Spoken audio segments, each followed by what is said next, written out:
We're back with Ryan over here at Sport Mazda. How you say correctly? Sport Mazda? Sport Mazda North. Sport Mazda North. But on the website, the website, I had to put the link out. I botched it the first time. It's Sport Mazda Orlando North.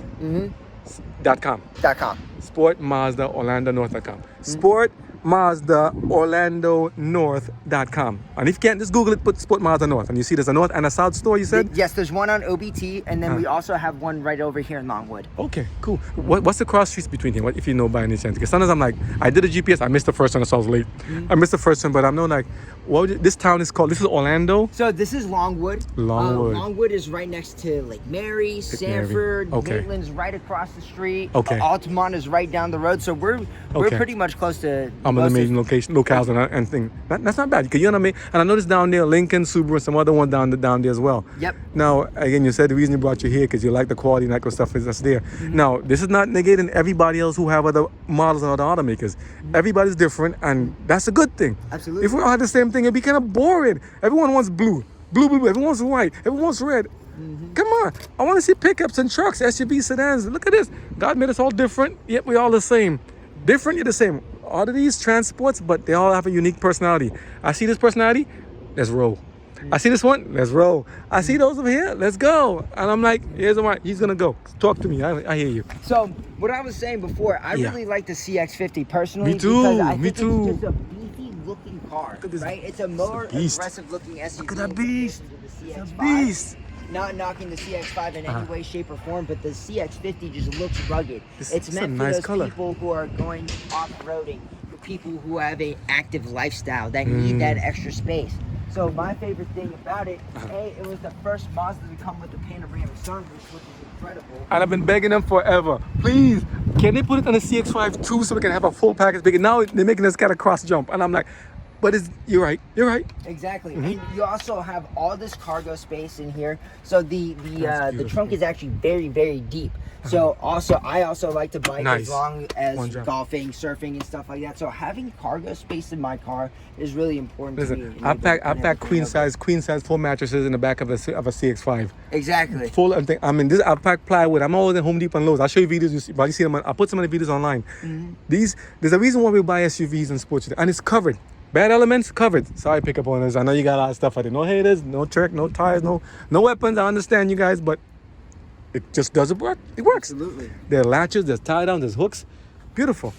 And it's incredible. Even like not the entry, but the mid-level SUV on the CX-50 even comes with the automatic liftgate. Now I know something different on this one. Can you open it again and say something? Sure. The latch before, like this one thing we're so used to, the one thing, like I used to have to press the button here. Now I see, so the camera's there, but there's a button now. So your lock is here now inside. So this locks it before you can lock the doors while the trunk is open? Yes. So all you have to do is press this button right here and that'll lock it, and then you just click this and it'll go down, and now it'll be locked. Super How about easy. if your key or something is in there? So if your key's in there, the car won't lock. So your car will stay unlocked until your key gets out of the vehicle. Now here's something I noticed, and let me know, and if we get it wrong, somebody from Mazda, send us a thing in this. What I noticed with the CX-5 I have, and we'll talk about pros and cons, right? Like in terms of like, if I was to, and I'll talk slower, sometimes if I stay too long, linger by the trunk car too long, like I come out the car, I have a 2021. I come out the car, I get what I need to, and I'm unloading the trunk, getting stuff out the trunk, and bringing it to bringing it to the house and stuff. If I leave it for too long, and say I have the key on me, and I leave, and the rest of the people taking stuff out, it doesn't lock itself. And I'm where I tell it because the mirror don't fold. And I'm like, why is the car open? It happened before. Is it because I'm messing up a setting, or I need to be there with the key present within a certain space behind the vehicle? So off the top of my head, I don't know. I've actually never dealt with that personally. Yeah, it doesn't happen all the time. I don't know if it was a glitch. I kept checking the system and see why does it not close? I have the person with the key should be there, like leave last. So if you leave and go, it's a nice feature. It's convenient in that sense that I don't have to be there for you to open and get stuff at the car. Exactly. But if I want to lock it back, I need to be there to meet presence. Maybe for that same safety feature that in case somebody gets locked in or something happens. That's a very good possibility. Maybe. Yeah. So anyone knows about this from Mazda? Anybody? Reach out, send us a thing. Hopefully it gets enough so you can see this. But it's good. Now, continue. Yes. Another thing, starting since 2021 on all of our vehicles. And that was a nice color too. That's a nice color I just saw there. Beautiful. That CX-50. I tell you before, I don't like. It's not exactly white, but it's like a white. That's what you call quartz. No, so that one's a rhodium white. It's very nice. It's not as the regular. It's very shiny metallic too. You gotta, if you can't see this on the camera, it's not doing justice on the phone. Come in here and touch the car yourself and see. Look, as you said, the colors are changing individually. This is not a regular white car. It's a nice. If you can see the sun reflect there's a lot of sparkles in here. It looks good. And it's not. I don't see any watermarks. These have got to be in here for at least a month or two already, or maybe a couple of weeks. I don't see watermarks. That's why you usually see the white car watermarks. Exactly. This is interesting and black. This is a nice looking model here too. Look at the size of the tires. Yeah, baby. Fat. And they're beefy. My mom actually has a Mazda 6 in 2021. Yeah. And she was like, she likes the CX-5, but the CX-5 isn't more so her style. Yeah. So she was like, Ryan, if you can get me into a CX-50 that has all the features that my Mazda 6 has. Same thing I have with the CX-5. I don't want to give it up unless you can match a beat, you know? Yeah, exactly. Just give me the same features that my car has, and we can go ahead. Oh yeah. Oh look, this is interesting. The rim side, the rim differences. I'm just looking at this. So look at this one here, right? This one here, this is like the off-road version. Look at the rim on this one and the tires. You can see more on the website to see. Different rims, different size, different model trim. Look at this rim again. Totally different rims, almost every different trim. This is beautiful. Look at this one now. Same CX-50, different rim completely. And look at this one. You know, I really not say that because some people sometimes, we just take a rental car. We don't look at the read in the manual anymore. We just look online, get whatever, when it's broken, when it doesn't work. But otherwise, yeah, look at the details. Look at the size of the rim on this one.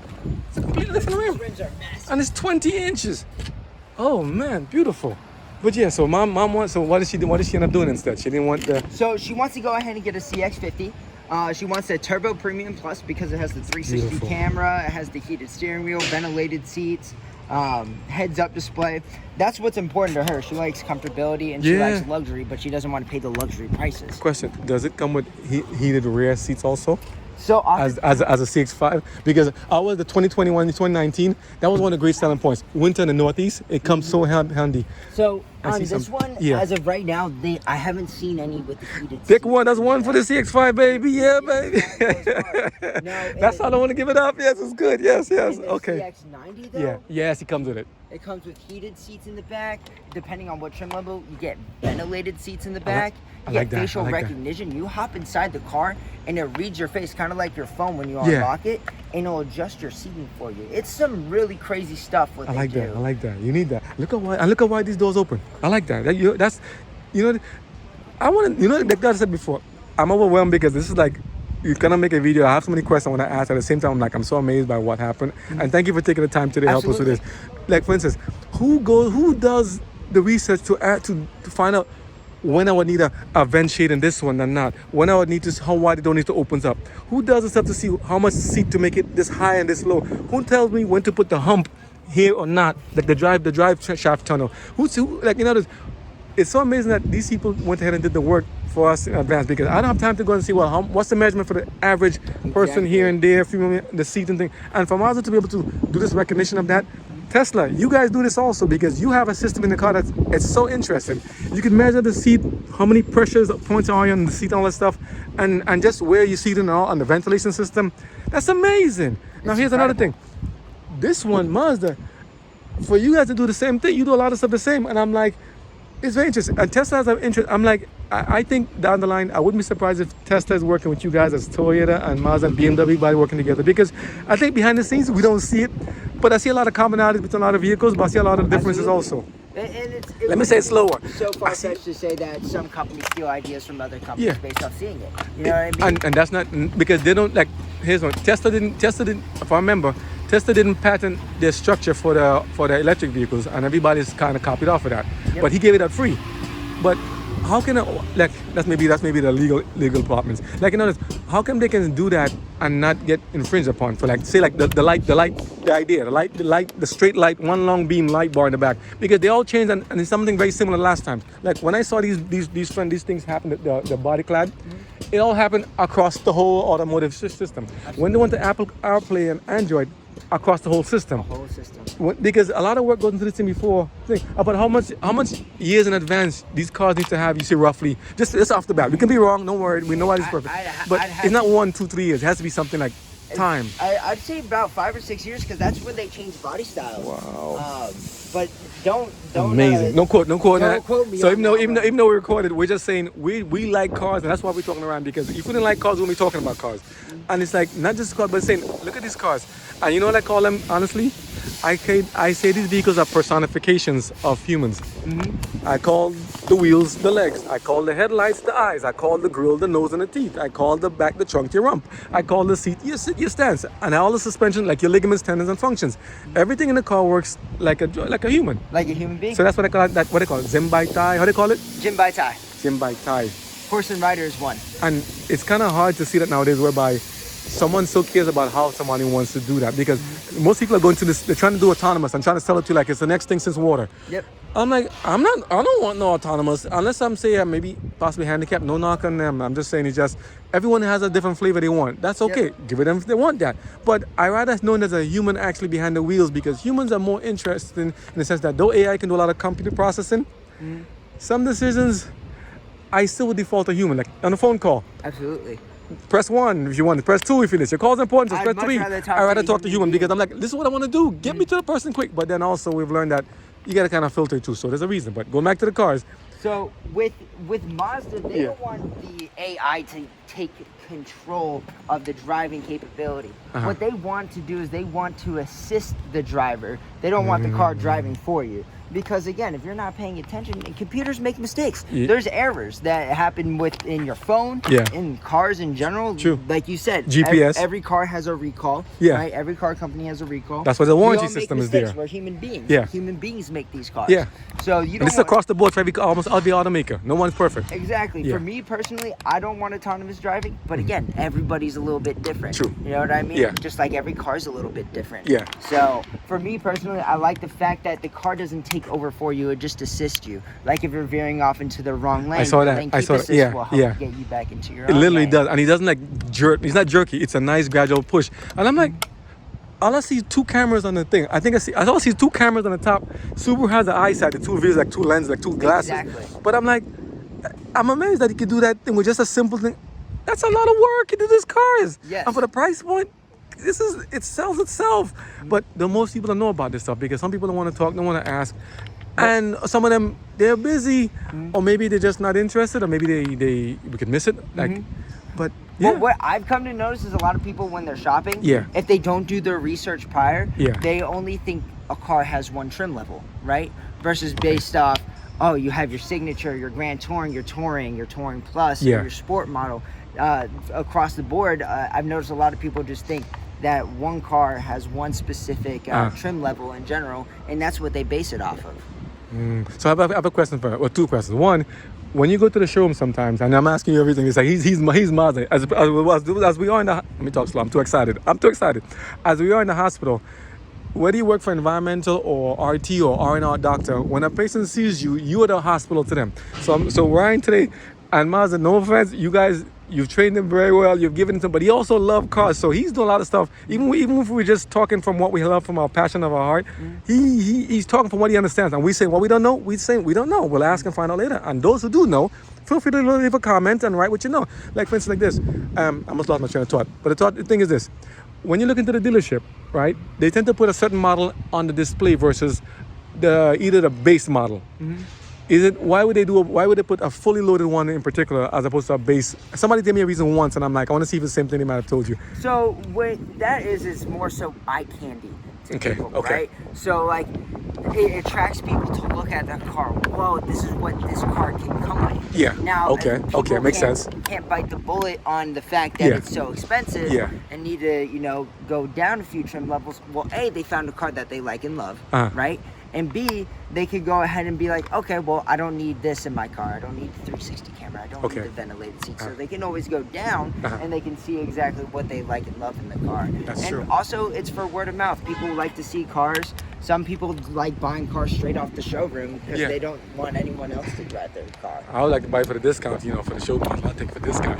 But it's true. And then the question is, should people feel bad that they can't afford the top level? No, not at all. Some people do. They take it personal. It's like, hey, I couldn't get the top tier. And I'm like, People, work with your budget. Yeah. I'm not rich. I got no money for this stuff. My dad always taught me to live below my means in order for me to save money. Yeah. Money is very important to a lot of people because that's how we survive. It is, You know yeah. what I mean? Yeah. But also it's important for your time too. Yeah. For me, I don't need everything. I don't need the top of the line. I just want something to get me to point A to point B. And if I have certain needs in my car, make sure you fit those needs. Yeah. Right? People can have wants, but if they can't necessarily afford their wants, take what you need, save your money, and get what you want later on. Well, here's something. It's a little off thing, not cars worth, but I'm hearing this talk about they're willing to offer home loans for people who may not qualify. If your credit is too good, you may get penalized. I don't know if it's true or not. Somebody disclaim it. I heard you get penalized for having good credit and good stuff. I hope it doesn't go down to the automaker. And instead of them taking the burden upon themselves to give it to the lender or the bank, they want the customers with good credit to pay for those who don't have good credit. Hopefully that's just a myth, right?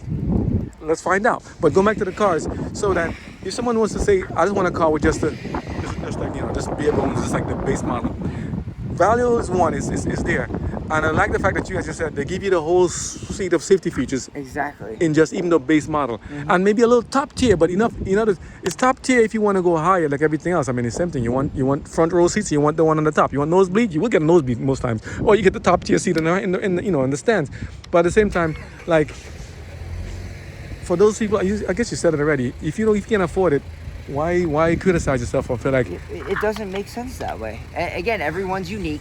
Everyone has their own time. Everybody has their own kind of money. Yeah. You know what I mean? Don't buy things based best on phone, the fact best that car. you want to impress other people. Because Yeah. I realize a lot of people do. It's not worth it. Impress yourself. Be happy with yourself. Be happy with what you got. And you know what? If you want it, Yeah. save enough money to get it later on. And you know something? This is the reason why I started doing these videos too. Saying, and there's a cool person starting a car. Listen to how quiet the engine sounds. But the idea behind it is that I think people need to get back to being a little happy again for how things were. I think people have been through a lot, been very traumatized the last couple of years, and maybe I'm just speaking subjectively, but I think we've all been through a lot the last couple of years. And here's something: you're seeing in lifetime how they position the cars and how they put it together so you can have it display ready. So when you come in and you see the stuff, oh, it's snowing, it's raining, something, the car looks good. Can you at least say, hey, thank you for at least trying? Because they're a lot of work. Look at this. I'm taking time out of this. I'm not paying him. And then, I'm like saying, it's like he's taking time to talk to me about this and he's doing a wonderful job. Thank you, And he's doing a wonderful job also. She's moving the car back and forth to keep him look nice because people try them out, they display and all that good stuff. But let me stop interrupting Ryan and tell him, Ryan, continue because this looks great. I see more colors of the other ones too. Another one's here. And so you still have CX-9s available. Are these certified pre-owns? No, these like are brand CPOs? new ones. These are brand They new. still have some coming out. Okay. Yeah, so Okay. they're still releasing CX-9s, but as I'm seeing, they're slowly transitioning away with the CX-9s and not making as many. Literally. So look at this, right? We go from the top of the line. We go down the line here. And as you go down CX-99999 and go to the end of the line. And we go over to the CX-90. Yep. Is that on purpose? Yeah, so it is on purpose. We have a method to our madness. I'm like this. Oh, look at the color. Yeah, This, so that's the oh, platinum okay. quartz we were talking about last time. So Okay, they do have let it me in the see. CX-90. This is one of my favorite colors. At the same time, now it's gonna be a hot choice between this. I'm looking at this one, the Sonic Silver, the white. Look at the color of this thing. Oh, I gotta see different angles. I was looking for this color. Look at this thing. Interesting. And the black trim looks so nice. Some people want the full color as it is. They want as it is, and everyone has subjected to what they like or not. I think this is beautiful. I like think the this is black good. contrast with this platinum quartz. It looks, what is, at the same time, looking at this one online, it looks different than when you see it in person. Now I'm liking the white one. I've not bought a white car yet, but it's not even white. It's like rhodium something plastic. The actual name is on the website. It looks nice too. There's some very competitive stuff you have. This is good colors. This is good stuff. Yeah. Wow. So the 9s are still here for those who love it. My friend Victor, big up to you guys also in Ramsey Mazda for helping us to get this thing started. You see, that you help us to get the vehicles that we don't want to let go, the CX-9s, CX-5, and he's telling me about the CX-9s, and because of that, it carries over. And now we've gotten to go across country with the cars, pretty much no issues. Comfortable seats. I'm spitting to myself. I'm spitting now. The car seats are so comfortable, and the cool seats helps a lot to cool your back, ventilation to especially relax. here in And Florida, yes, it's hot. so I'm saying, why, I guess, as I said before, people have to pick what they need and based upon their price point. But I like to go by practicality. I would actually spend a little bit more to get all the features I possibly could need, even though it might be a little pushing to the right to the budget margin, just because I'm like, hey, You never know. Yeah. Because I'll never know if I'm going to go up to New York or to go to Oregon or go to Indiana, which we did actually, and go back to Arizona. I'm like, I like panoramic roofs. Some people say, no, it brings too much heat in the car. But I'm like, there's a reason for it. I don't want you to stay in the hot sun too much. Come here. Yeah, there's a reason for it because it's practical. What are some of the best features you like so far from what you've seen in your experience with these cars? Including the torque. So in my car personally, Yeah. I really like the heads-up display. Right? I Yeah, like that yeah, the fact that that helps. I don't have to look down at my speedometer. I like that it's projecting my speed onto the windshield, and it doesn't get in the way. I really have to pay attention to my heads-up. And that's also in the Mazda hatchback 3. Yep. Wow. So wait, you mean all the lineups have the capacity, even to the CX-32 has it now? Yes, sir. Oh, that's cool. Well, the Wow, good that's thing cool. is that it even shows Miata? the blind spot more. MX-5 is called now. Sorry, Miata. I don't know why MX-5. Miata doesn't have the heads-up display, but Well, it's already head up enough. Yeah, How you're the heck do you go? already Yeah, right there. okay. But it also shows you your blind spot monitoring, so I don't even have to look down at my mirrors or even at my speedometer to see if someone's in my blind spot. Have you seen what they have now with the new digital mirror where you can just you can look to the mirror and see the back fully Yes. without a blind spot? Oh, now even the side. I think it's Lexus or maybe when I'm coming up with a concept. And please, these concept makers, do me a favor. If you make a concept, make the car as close to ideal like the concept you need to make. Don't give me no thing like, oh yes, and I get it. I'm like, what's this small little thing here? What is this? Give me the car as a concept is. Talking about the concept too. See, I'm so excited. Mazda need to make that Vision Zero. We want to see that long, beautiful Vision Zero. It can change over the years, bring it back. But I want it too. I want that car. Yeah. I want it. But they haven't dropped it, and I believe they need to. they need to. They Listen, need to. because the 6, so I believe the 6 went away for a reason. Now, other automakers said that, they dropped the sedan lineup because they say, hey, everyone moving to SUV It's an here and there. SUV market. But then they went to crossovers. Before it was box on frame, and then it was, unibody, and then maybe back and forth, who knows. But it's like, now they went from the hard utilitarian pickup trucks to the SUVs to now more crossover friendly, and they handle like a car. They drive the same as a car. And I drive the CX-5 hard. I take my turns and, again, practice safe practices when you're driving on the road and follow the legal laws things. So, officer, I'm your friend, okay? Practice the safe practices, but at the same time, you're getting a very good vehicle that's very versatile in all-wheel drive standard that's there at a very good selling point and price point. Absolutely. That's wonderful. So, let me go back to asking what he wants again after the next break so we can catch our breath. Absolutely. We're excited. Thank you, people.